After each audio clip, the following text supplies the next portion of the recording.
এইটা আমার খালা। মা মরার পরে খালাটাই এমন লাগে অনেক ভালো। তাই খালা এমনই একটা মানুষ, সে একটা সরল সোজা একটা মানুষ, খুবই আমার আদর করে। তাই মায়ের গন্ধটা কিন্তু খালার গায়ে অনেক ঘ্রাণটা আসে। তাই যার যার খালা আছে ভাইয়া, তারা মা যদি মারা যায় খালাকে একটু যত্ন করেন, আদর করেন। তাই এই যে আমার খালা দেখেন কত সুন্দর মায়াবী একটা চেহারা, আমারে অনেক আদর করে, খুব ভালো মানুষ, খুব ভালো মনের মানুষ। তাই আমার খালারে দেখেন আপনারা গাইস, খুব সুন্দর একটা মনের মানুষ। আমি যদি না খেয়ে থাকি তখন আমার খালা জিগায়, খালা বাবা ভাত খাইছো? এলে কয় মারছে বালাকে খালা।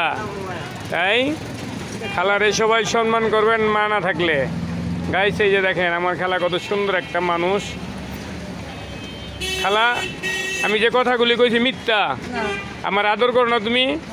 এই সব ছেলেরা এই জন্য খালারে সম্মান করে বাংলাদেশের মধ্যে। যেমন এই আমার খালা দেখেন, আমার আয়া আমি দুপুরে ভাত না খাইলে আমার এই জিগাই ভাই আমার জন্য খাবার নিয়ে আইছিল। এই দেখেন গাইজ, দেখেন এই যে বাড়ি ভরা ভাত লইয়া, যদি আমি দুপুরে বাসায় না যাই, খালা কিন্তু ঠিকই মায়ের মতন খবর নেয়।